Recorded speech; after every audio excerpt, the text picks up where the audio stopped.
Well, welcome everyone. It is our sixth meeting for the Principal Advisory Subcommittee, and I'm grateful for each of you. Manage the lobby here, let some folks in. Okay, so thumbs up if you're seeing my screen. That is the engagement PowerPoint. All right, perfect. I'll go ahead and read our proclamation and then kick it over to our chairperson, Farrah Griffith. So thank you again, guys, for continuing through our conversations on this topic. They are not intended to reflect on the current BEP funding formula. The current BEP funding formula will remain in place until a new formula is recommended to and approved by the General Assembly. The public's encouraged to submit comments in writing to ensure that all communications are thoroughly documented and can be reviewed and considered for the future. Public comment is encouraged to focus on developing a new funding formula rather than revising the current funding formula. Consider what should be funded in a new funding formula and at what level. Subcommittees will be responsible for reviewing public comment and making recommendations for what should be included in new funding formula, while all committees, subcommittees, and members of the public should feel free to communicate openly. Documents and records may be subject to public inspection pursuant to the Tennessee Public Records Act and may be publicly posted or otherwise made available. All recommendations that are submitted by committees and subcommittees will be reviewed and considered, but not all recommendations will ultimately be included in the proposed new funding formula. So I cannot say enough how we appreciate you all and all you have done in reviewing feedback and weighing in for our framework that has been developed and informing the formula that will come forward. So letting a few more people in, and I'll hand it over to you, Farrah. Good morning, everyone. Quick roll call before we begin. Kimberly Charette, Stephanie Beach. Here. On here. Lance Taylor. I don't see Lance. Monty, I see. Corey. Nancy Ray. I'm here. I can't get my camera working. Jenna, I see Jenna. Amber. I'm here. Lee Ziegler, I see him. Representative Crow is on the phone with us. Yep, here. And Representative Gillespie. All right. Missing just a couple. Good morning, everyone. Again, we're going to kind of just go back today and review items from recommendation from meeting 5 and go back and spend a little time in the feedback portion on those policies we talked about a little at the end last week. Yeah, so let me pull, I've got the draft formula here, and here comes Lance now, letting him in, and I will pull over the document that you were iterating off of last time.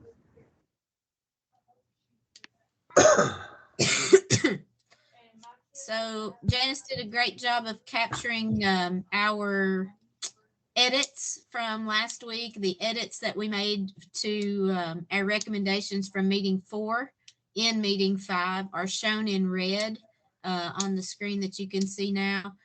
We had added $10,000 to $15,000 increase in teacher pay. We talked some time about recruitment and retention and reward and the difference between the need for all those different types of monies.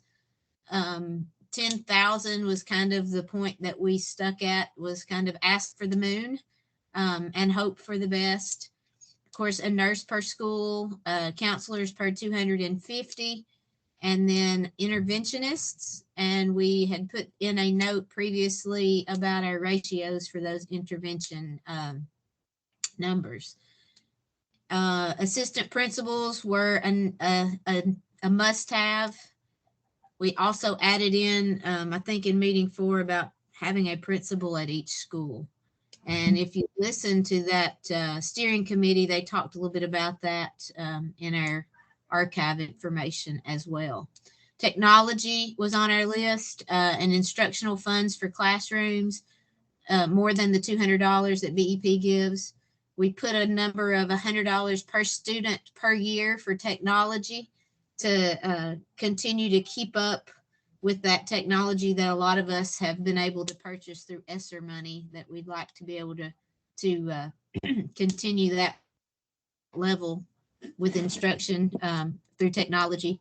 Instructional coaches for math and reading, and we've given ratios to that. Increasing teacher staff base pay, which we've already spoken to, but maybe the more it's there, the more they will understand that we see the significance of that. And then increase of benefits too. And we didn't spend a whole lot of time there, but insurance and other benefit matching is important. And our weights, I think we pretty much, Janice, correct me if I'm wrong, that's kind of what was already there. And we kind of agreed to leave those prioritized weights with students with disabilities first, our SLD students next, or economically disadvantaged students next, ESL, dyslexia, and then rural and sparsity. And I want to talk about sparsity, but we'll come back to that here in a little bit. And then flexible class sizes. We've given recommendations for what we think ideal class sizes would be. But go back to the comment that Lance made, I think in meeting 2, teacher pay first, and then those classroom ratios would be secondary to that. And then the high dose tutoring, we spent a little time discussing that last week, and anxious to see how that looks in the next 2 years if we get that grant-based money for that, but hoping that we would get funding to carry that on beyond those 2 years of grant. And then transportation for work-based learning students who don't drive. And our outcomes-based section, funding for ACT retakes and ACT prep. And then reading proficiency for all students. And we spoke to that specifically so that we had information that we're not picking a subgroup or a section of the population, but we would want that to be based on proficiency numbers for all students within a building or district. And then our notes from last week were connecting additional funds to outcomes. We went ahead and put back in our salary increase to make sure that we are singing that song loudly. And then some type of compensation for our teacher leaders who have good performance. We talked about all the things that we ask of those level 5 rockstar teachers and finding ways to compensate them. And then we discussed FAFSA and the FAFSA completion and having some type of reward that goes along with that, because you need 5 college degrees to fill out the FAFSA information. And we all discussed the struggle that is FAFSA. And that, that's a lot of time spent in high schools and districts. And, if there would be a way to reward based on how many students finish that FAFSA information, that would be a nice thing for districts to be able to get. Are there any additional ideas or things after kind of reading through where we stand? Any ahas that we want to go back and tweak or add or take out?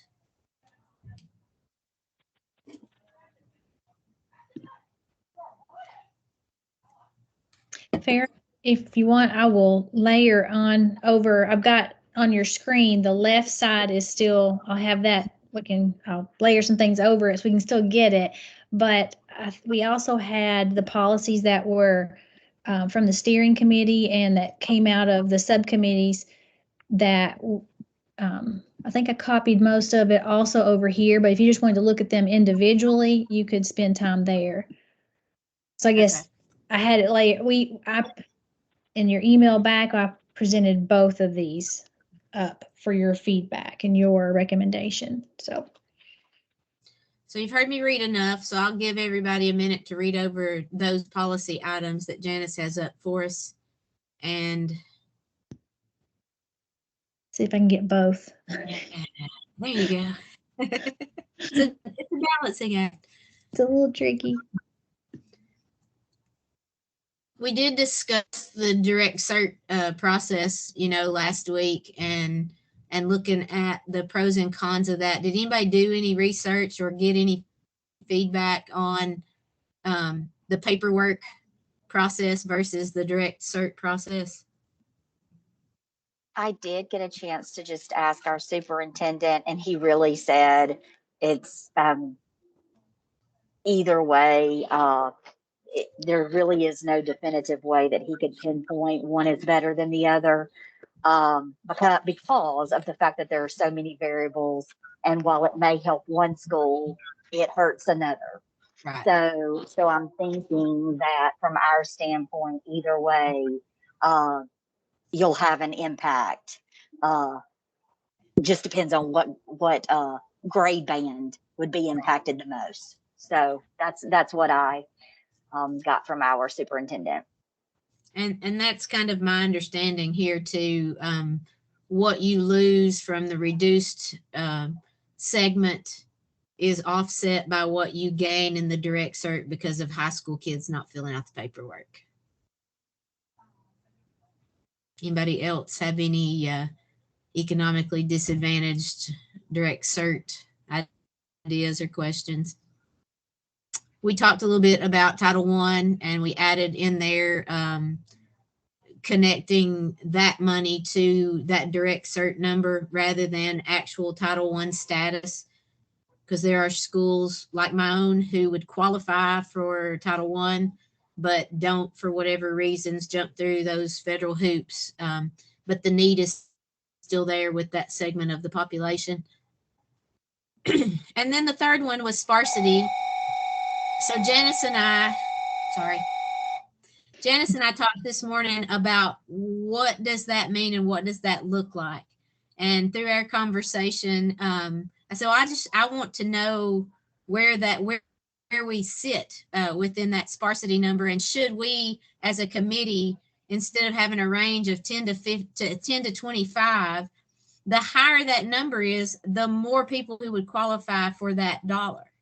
So if we said 25 students per mile, that's obviously going to hit more people. So through the course of the conversation, it got me to wondering what that looked like in our county.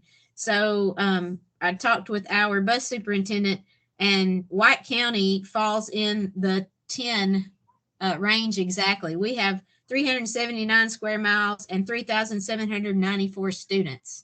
So that puts us literally mathematically at 10 kids per square mile, which would qualify us for that sparsity money on either end of that spectrum. So do we want to make a recommendation of a number rather than a range, or do we feel comfortable with leaving that 10 to 25 student there? Hey, we got Corey coming in.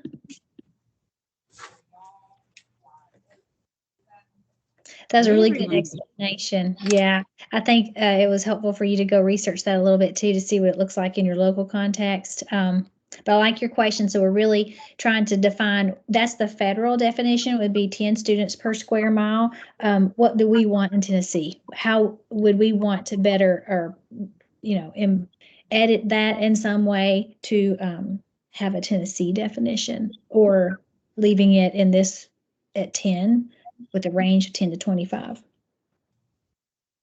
I would love to know a district that fell in the 25 range to kind of wrap my head around who that would be, but that would be an interesting number to find out. And, talking with our transportation director, there are areas of the county that are well above that, but then there are areas that are well below that. So if you're looking at an average, and if that's figured on students in the county versus square miles, I think the majority of our counties would probably of your rural counties would probably hit the sparsity count. Mm-hmm. Yeah, and so increasing it for our definition to be, it could stay at 10, or increasing it to 15, 20, or 25, or any amount in between there would just increase opportunity for more districts to qualify. And I don't have a list in front of me of those districts, but that's the gist. So are we good with the federal definition and range, or do we want to assign a definitive number to that? I think we're good with it. Okay. I would rather have the number and then the range, both. Okay. So that would be my opinion. I feel the same way. Okay. Be interesting to know how many of our districts fall in that range. The data nerd in me seeks that information. I'm trying to get that information right now because I would love to know myself. And of course, with him living in that land, he rattled off, this bus does 18 miles and picks up 33 kids, and this bus does 3 miles and picks up 60 kids. You're going to have some movement there because of just, and even within our county, way out at one of our rural elementary schools, they're well above that number because there's some concentration of some substandard housing that has a lot of children. So, but if you look back at the average, then it got us within that average.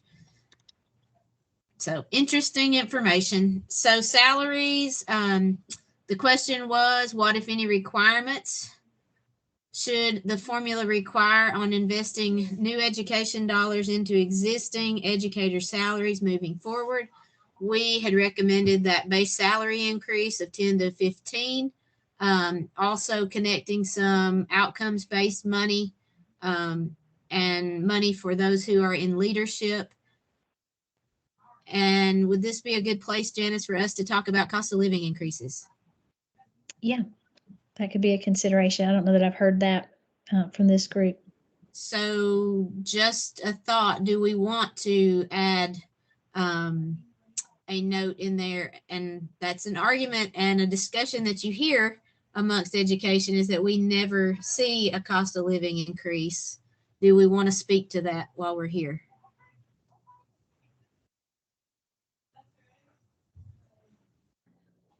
I think we should. Just out of curiosity, Farrah, this is Corey. I'm sorry I'm late to the meeting. I am curious, is there like an industry standard, or is there a government standard as far as cost of living goes? Like, in other words, is there a standard calculation for average cost of living increases that could be referenced as a part of I think if we put that in there without research, I'm just not sure how far that goes. Just out of curiosity.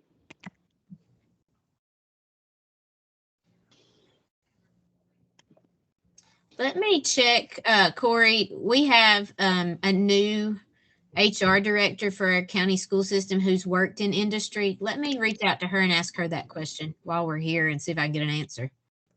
Yeah, and you don't have to do that for me. I was just curious as far as. Well, that's not the world we live in. We need to know that. So that's a good question to ask.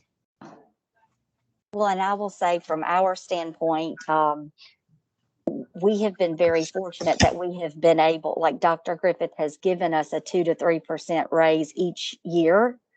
I don't know where that money is coming from if it's not coming from the state. So I would be interested in knowing all of this information as well, because we're considering it, we're calling it a cost of living increase. So I'm interested.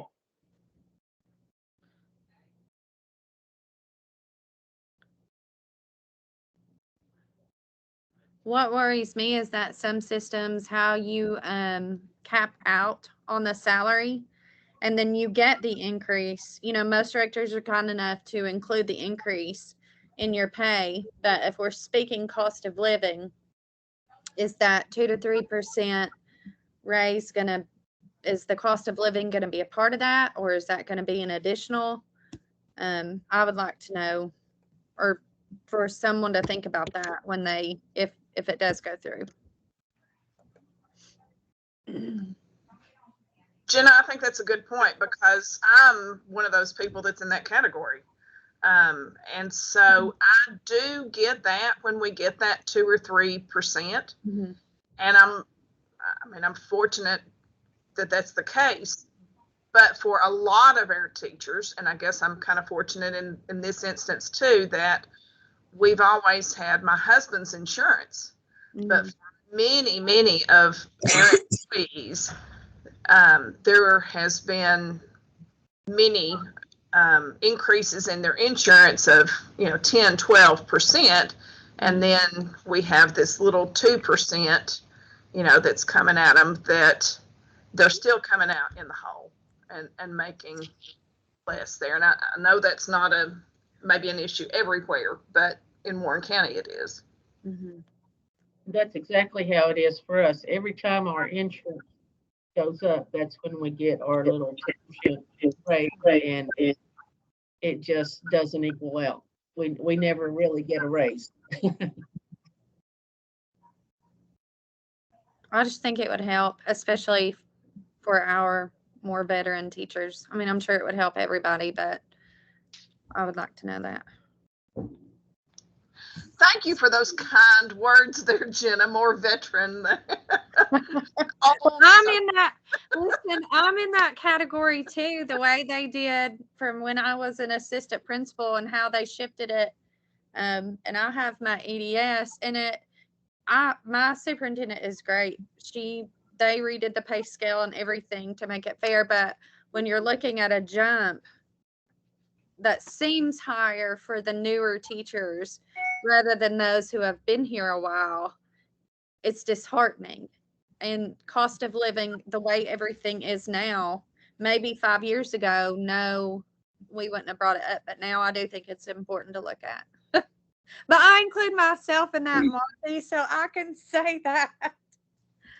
So Jennifer says that there's not really an industry standard. The best way to kind of research that would be to see if you could look up an average, which, knowing what I know about friends in industry, I think 2% typically is the land that lives in on a cost of living increase side, but 2 to 3%.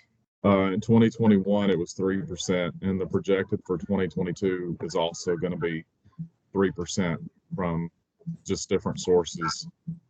I think if we include a 3% state cost of living increase, and they know to budget that every year, yep.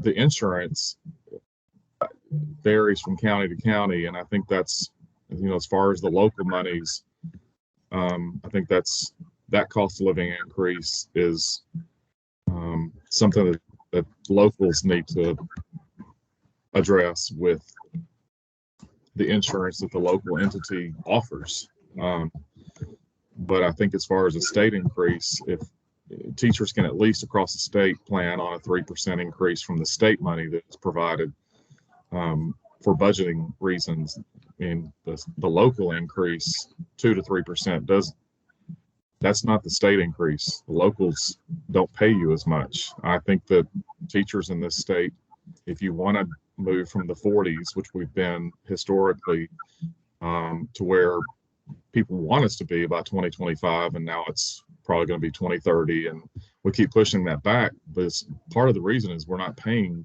our best teachers. Not all of them, but I mean, some of the people who leave the profession are some of our best teachers. I think we pay them $10,000 up front. I think we provide $5,000 increases in the base salary provided by the state for every county. Whatever the county supplements, that's up to the county. And that's part of their recruitment process, is how much they can leverage and pay first-year teachers. I think there should be a difference, like everybody has said, between veteran teachers and new teachers, but you're going to have to increase the pay of both if you want to keep your best and recruit your best. But as far as the state, and with a balanced budget they're supposed to have constitutionally every year, they need to fork out 3% increases for cost of living for our teachers, because they're not.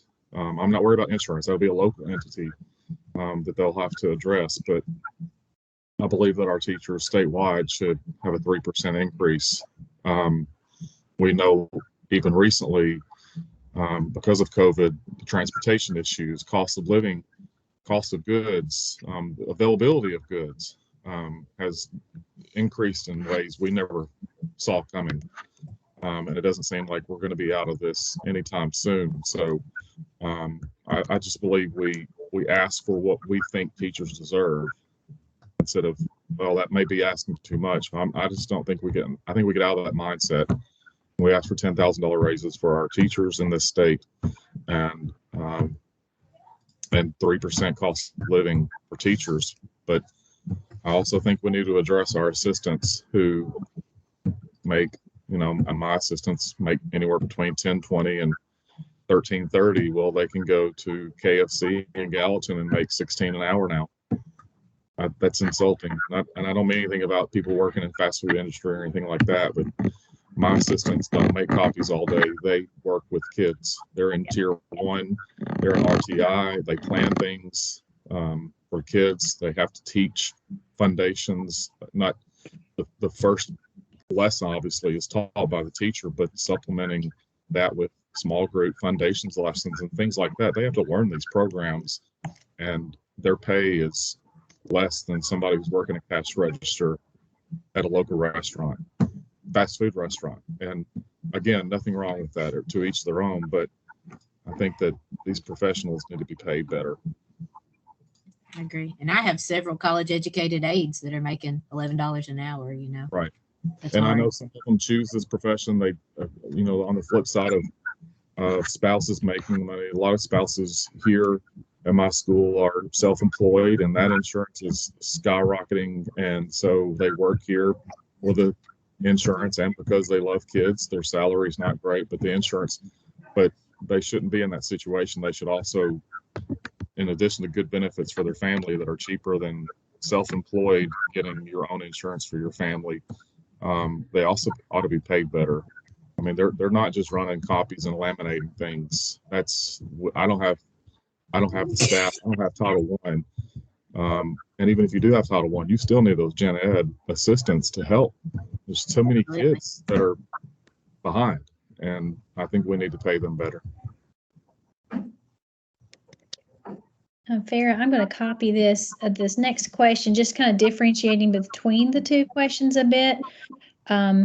So thinking on investing new education dollars into existing educator salaries, and then this question, which gets a little more to policy, and I guess I'm pulling on the legislative definition, I think from last year or so, was an educator's or teacher. So this connects over to instructional hours and to define that. So I think part of what I heard Lance say was to include staff. So would you want me to just copy that over here as well, or teacher salaries? It's a little bit duplicative, but. So can I throw out there, as we're considering staff, can we also consider that certified sub? Because subs are such an issue now. Our district just started paying them more per hour, and even more on Fridays, starting with this upcoming paycheck. Yeah, you do what you got to do, right? And I do think that, but even with that, it's harder and harder to find substitutes to sit with when you're having to use staff or those others. So just maybe a word or two in there about not your day-to-day, but maybe your certified subs as well. Gotcha.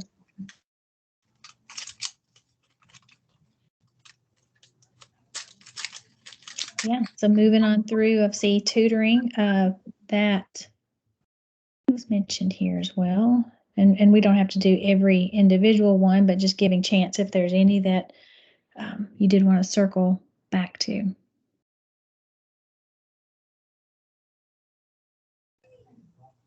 Do we want to add anything aside from needs to be funded to the tutoring one? Do we need to expand on that at all? I feel like Lance probably has something to say there.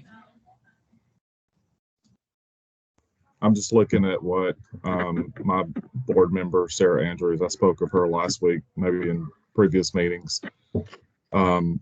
She mentioned she watched the last meeting and made a comment about pay scale lasting past 19 years, which in Sumner, we don't top out at that, but she's understanding that other school systems do top out at that. Like if you come back for year 20, you're not getting what the raise that year 18 person gets for year 19. You just top it. Dude, that's me. I haven't received, there's not a pay scale increase after 20. So I won't make another dime for the rest of my career. May I ask a clarifying question, because I just don't know? Do we know if any state out there has a pay scale for all? Like, because what I'm hearing is each different district is different in how their pay scales are determined. Like, is there a state out there that has a statewide pay scale? And I'm curious about that. Like, every 3 years, every teacher gets a $3,000 raise. Like, I'm just throwing that one out there. Mhm. But do we know of that, or is it up to the LEA to create their own step raises increase? Like, do we know that? So we have a salary scale across the state currently in Tennessee, and then the local contribution can as well. Okay. And I'm thinking in our documents, we may need to come back and look at our folder. Okay. Yeah, to see some of those comparisons where in some of the documents that are loaded there. Okay. I will do that. I had not run across that, but there are a lot of documents. Yeah. Yeah, and we can certainly elevate that too to see examples across.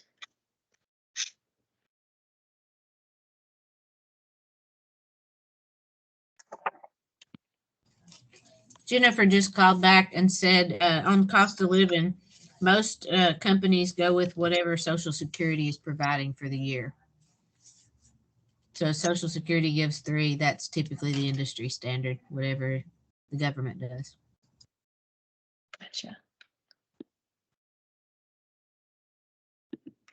Okay.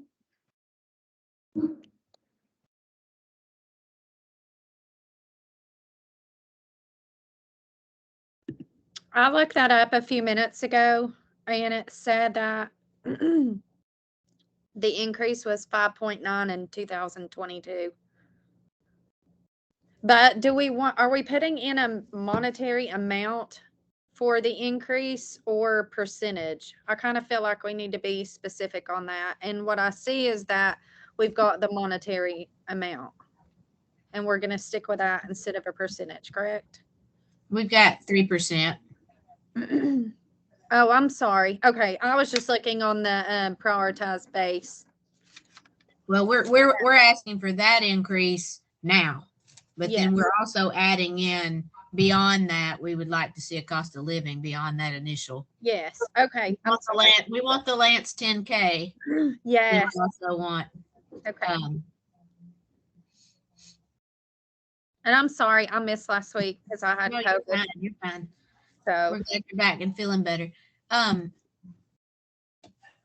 would it do any good to put in that parentheses 3% or whatever the federal Social Security, or following the federal Social Security cost of living increase?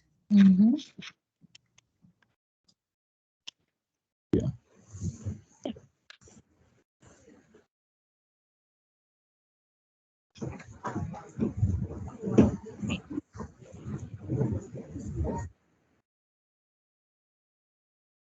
I like the wording of following the federal increase, because if it is in fact 5.9, I don't know if that's right or not, and we put that in there, that seems like an extreme high amount, but wording it this way, If it is 5.9, then we're following it. If it's 3, we're following it. But I think 5.9 in the document would sound outlandish. Well, that might also be based on current inflation, you know, that Yeah. may ebb and flow with inflation rates. Are we,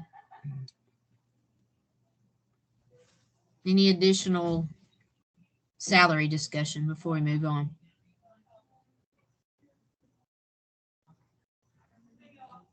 So are we set with our tutoring? Just we want it funded? Do we want to speak any specifics to that? Do we want to put anything in there about personnel for during the school day?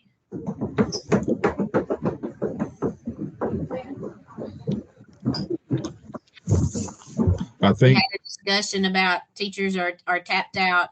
Additional dollars for teachers to tutor after school might not be as effective as additional EAs to help with that during the school day. Lance, go ahead. yeah, I'm with, Sarah mentioned, her concerns about if it's during the school day, will it cause them to lose instruction elsewhere, miss a related arts, recess? And I already hear of things like that happening. I've never had a child miss related arts or recess to go to a tier intervention, but and I know there's some situations where it's completely unavoidable, but monetarily, to hire a new person to do this tutoring during the day is going to be much more costly than having the funds for teachers who want to do this tutoring for extra pay in the afternoons. I mean, it's just a double-edged sword because they're burnout. Yep. But And children are too. And and children are too. And I want this remediation for the kids. If it's during the day, you're going to have to hire somebody. That's going to be a lot more expensive than the cost of paying 4 or 5 teachers a school to stay after school and tutor. Well, I have 6 funded by ESSER and I have 1 tutor.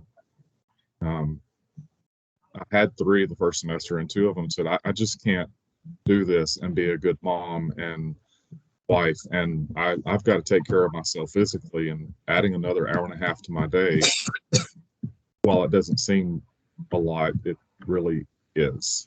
Well, and also get into what's the quality of that too after you've worked 8 hours, you know? What's the quality and efficacy of the teacher and the student once you get to the 8-hour point. I like that, Janice. Flexibility for staffing during the day and beyond the day. Yeah. And I'm with you on the related arts thing. You know, we have the freedom in our school. We do 2 related arts classes a day. So a kid that needs intervention still gets an RA every day. That is huge to me because a lot of times that's what brings kids to school. So I agree completely. We don't need to beat a kid over the head with reading or math during recess time. That's not going to be effective either. So, and I think flexibility there, depending on whether you have blocks and you can pull them, you know, after the direct instruction to go and get some targeted assistance, or if you have a class period that doesn't take away from something else, I think having the flexibility for that's important.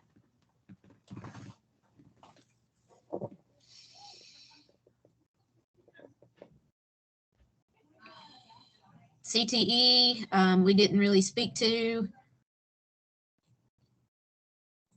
K2, I think we got the recommendations that Kimberly made down. Kimberly, I know that's the land you live in more than a lot of us. Smaller class sizes, 1 to 15, additional personnel in those classrooms. Is there anything else we want to add in the K2 weight? Or questions?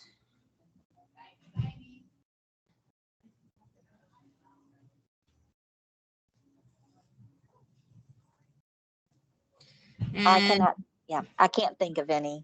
Okay. The ratio is big.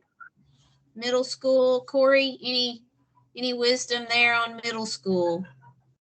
Any outcome options for middle school? Not any different that I can look at the second. I'm in my car though, and I'm not able to pull up the document. So give me just a second, and I will. I'll get back with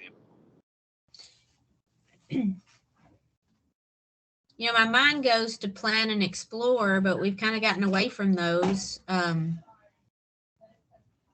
Since we live in that world of ACT in high school, it kind of just naturally goes back to explore for middle school, but we don't really do that anymore. But for the sake of a kid, I feel like that's the vein that should move in, but that's not really been advantageous on the school's end because of the weight of tea and ready for us. And then we've got that same question for elementary. Are there any outcome-based items that you guys see would be beneficial for elementary?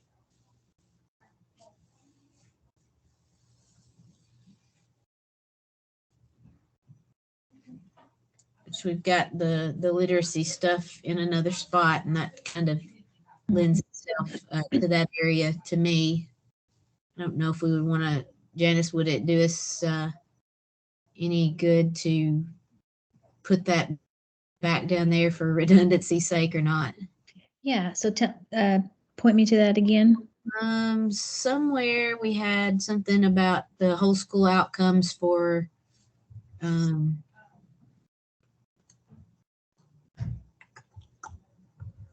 Was it weighted? I think so.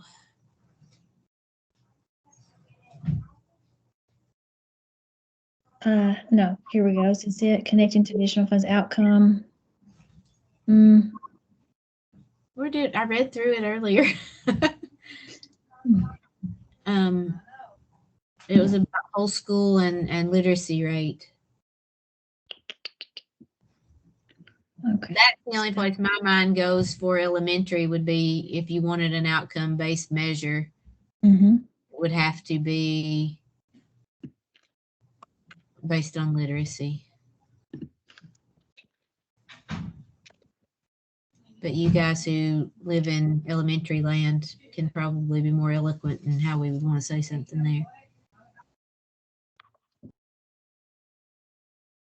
Yeah, so I'm wondering, Well, would you, in the question, it says accountability includes success rate, achievement, and growth. Mm-hmm. So is that how you would want to word it? Like additional funds for success rate, for achievement, for your TVOS. I know in the teacher score or back at the front, it says something about if your teacher level is a 3, 4, or 5. So do we just leave it at that, or do we get specific with success rate? I can totally take that out. I was listening. Is that what you were getting at, where the accountability model and being able to pull out any of those success rate, which would include achievement and growth? It also includes, your chronic absenteeism, things like that. Mm-hmm. Or get more specific. And that, Go ahead. I'm sorry. Well, that only includes your second, third, and fourth grades. And then if you wanted, them to look at the literacy growth for Ames Web or EasyCBM, I know that the State Department is allowing now for our K-2 teachers to use a universal screener as their growth. Mm-hmm. So that could be, that is a statewide measure that's being offered now. But I also think potentially, and I don't know what the state data looks like, but our discipline curls. Like if your student to teacher ratio is smaller and relationships are being able to be built and things like that, then you're hoping that your discipline issues or referral, concerns will decrease as well. So, I mean, that's an outcome that I would hope. Chronic absence, yes, yeah, all of that. Misspelled horrifically. The only thing about chronic absenteeism is we quarantine our distance learning counts against chronic absenteeism. And I do sort of feel like that's some of it is out of our control. True. So it's really hard when your chronic absenteeism rate increases when it's something that it's a global pandemic. Right. So I would be careful with that. What do you think, Kimberly? Well, I agree, because last year we were very fortunate. We actually met all of our goals, but it was because when they quarantined, we could have them on virtual learning. Mhm. So they were logging in to virtual learning. Mhm. And we don't have that this year. So we do feel like that's going to Hurt our rate. yes. So just switching that out to say attendance increases, does that change it enough to maybe not be that chronic absenteeism? Or you could do a percentage. Kimberly, what do you think? Do you know what your goal is this year? What do you think would be an acceptable see it's so hard to make 10%? Well, and we actually don't have that. We don't have that as a goal because we did so well last year. No, we don't either. But if you think Yeah. about a year with so many out for, I mean, I feel like that's high. Yeah. I don't know. Universally, it's what, less than like chronic absenteeism is 10% or left? yeah, 10, yeah.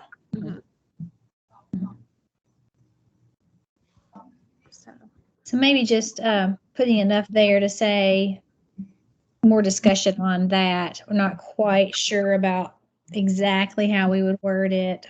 Definitely more agreed upon. I think I've heard that across other committees as well, that it needs to be something that is agreed upon, and also that flexibility, right? That the district would opt into that.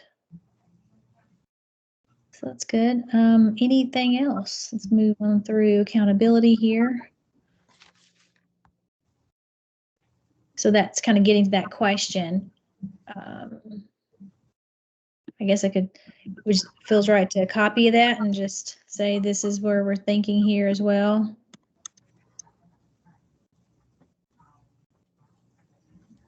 And these last questions, or these last four, are kind of getting to reporting. Just moving toward that student-based and the process, what information should be included in public reporting, funding year, thinking about the benefit of receiving funds in a real time. Currently, we are the prior year is what our funding source is based off of, and that may be what we still need to do, but there has been discussion across how to get that to be as close to real time as possible. So any thoughts on, and then this question here, the ADM shifts is also in that line of thinking. Should there be considerations for some of those fixed costs and spending based on your enrollment and the needs of students? So just any general thoughts there?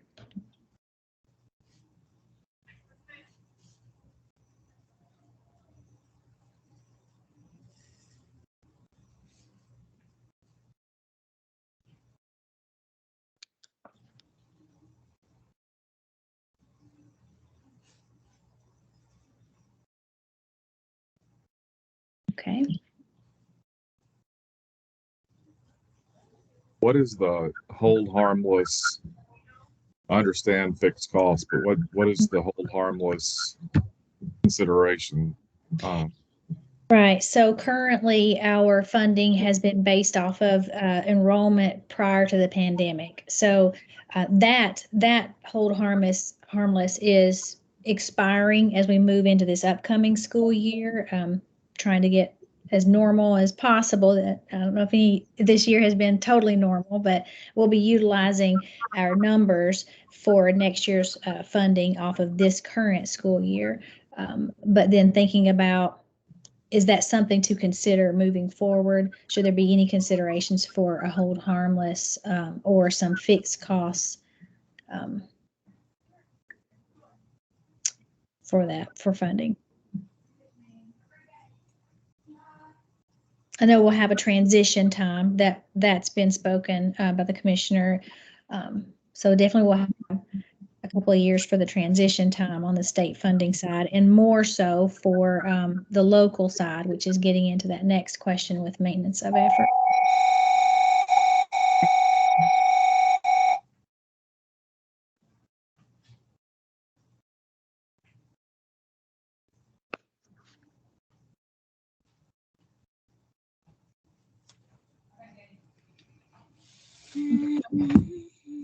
All right, and then you did weigh in on professional development training. Just great PD to support high quality. So I'm not sure, we might want to edit, was it great PD or wanting great PD? That's a hard qualifier, right? Just thinking about, are there any professional development opportunities or additional supports that should be provided?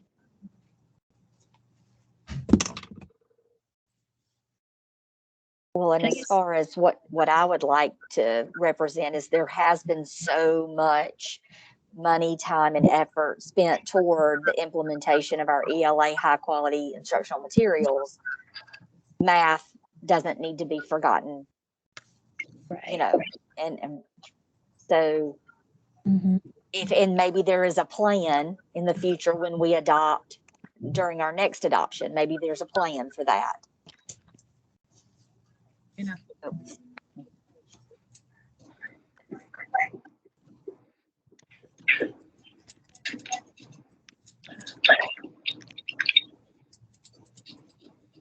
Professional development is just hard in small districts, more so, I think, than larger ones, to find high quality professional development for all teachers in all areas.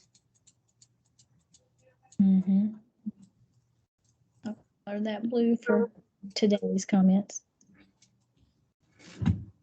Right, and I wonder, so professional development in general, so I think that covers that. And then I don't know if this was speaking to professional development for funding, but I know we do have procurement to help support the transition and understanding a new student-based funding formula. And that would be professional development for districts and leaders, and then of course on that local side as well. I think that is all. Anna, can I ask you a question? I know you just kind of said for leaders and different things, the professional development, but if we make it specific to high quality materials for ELA and math, what about things such as, I know that we are getting kids, when you're thinking about the mental health side, and we talked about wanting to do a program called Capturing Kids' Hearts, and it really doesn't have anything to do with math or ELA per se, but it would be nice to have funding for something like that. So even if it's not, I mean, we're getting all kinds of kids who don't speak English. And I know ESL was up there on a different one, but our teachers, you know, just various things that we still need other than just the reading and the math. That's a great point. Yeah. So I'm trying to think of different maybe professional development associated with social emotional. Yeah, I added that here, including social and emotional learning, related supports for ESL, access, ACEs. I mean, that even includes like SPDIG. SPDIG is getting to that access to core instruction, those scaffolds that are necessary. So just seeing into that, those are a lot of that. Do you think that would capture getting to a lot of those different types of professional development needs? I think so. Or you could say, and or related to the school improvement plan. Say that again. You could put in there and or related to your school improvement plan. And I know if you are Title I, there are funds that you can, you know, get from there, but I don't know about schools who aren't Title I, what that looks like.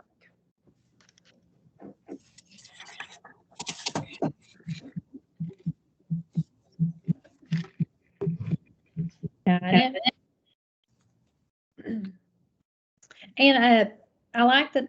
I think what I also hear you saying is that district flexibility or flexibility. Yes.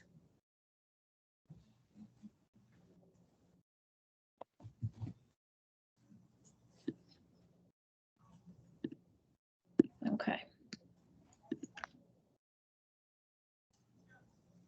All right, looks like we're at 5 minutes till. So, Farah, is there anything else? Last chance, because this is meeting 6, folks. While you're looking over it, I just want to say thank you to everybody for your time and great ideas and passion for the work that we're trying to accomplish. You know, this is an opportunity that doesn't come along very often. So I appreciate all of your efforts and all of your reading through all the materials, and thank you to Janice for keeping us on track and doing all those things that have to be done to get all of our thoughts down so well and turned in. So excited to see what comes next. It's kind of like we wrapped the gift up and we're handing it over and waiting to see what happens. So Yeah, right. Stay tuned. Thank you, ladies, for leading this. Y'all have done a fantastic job. Absolutely, yeah. Y'all done great.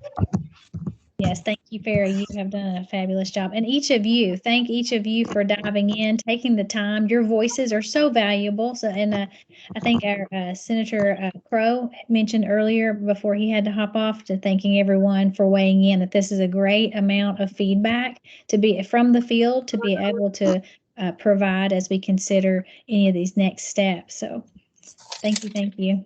Stay tuned for the end of the month. We have our State of the State at 6 p.m. on the 31st. So looking forward to that. Your $10,000 raise will be in the bank on February 1st. I assume, right? We're going to work that Your fast. optimism. Advance dollars for everyone. Yeah. I love your optimism. Well, my teachers deserve it.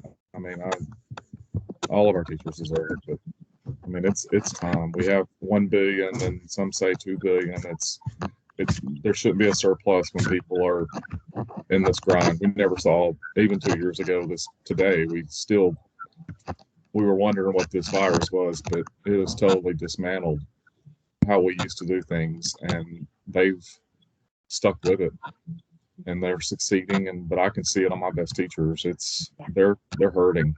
Yeah. And I know that money doesn't make that go away, but I'd love to see our scores after a year or two of teachers and staff feeling valued, and us being able to recruit the best and keep the best without all the tutoring and everything else. Just see what that would do itself. I just think it's going to be monumental for everybody, and the people that it helps the most are the kids. Well said. Yep. Thank you. Appreciate everyone. Gonna miss your faces. I know. Have a good afternoon, everybody. Bye, y'all. Thank Thanks, you. everybody. Bye-bye.